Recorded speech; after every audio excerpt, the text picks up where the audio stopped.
Hello everyone. In this video, I'll guide you through the step-by-step process of using the Roadie driver app to earn extra cash delivering items instead of people.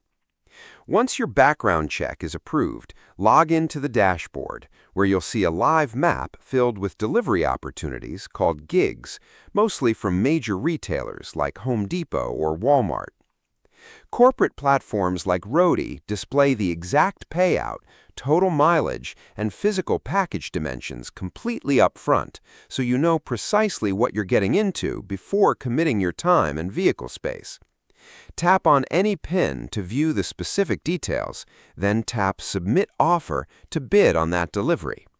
You can even select multiple local gigs along the exact same path to create highly efficient, stacked routes.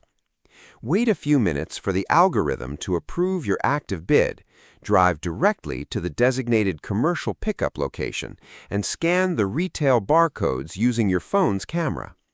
Follow the integrated in-app navigation directly to the customer's drop-off address.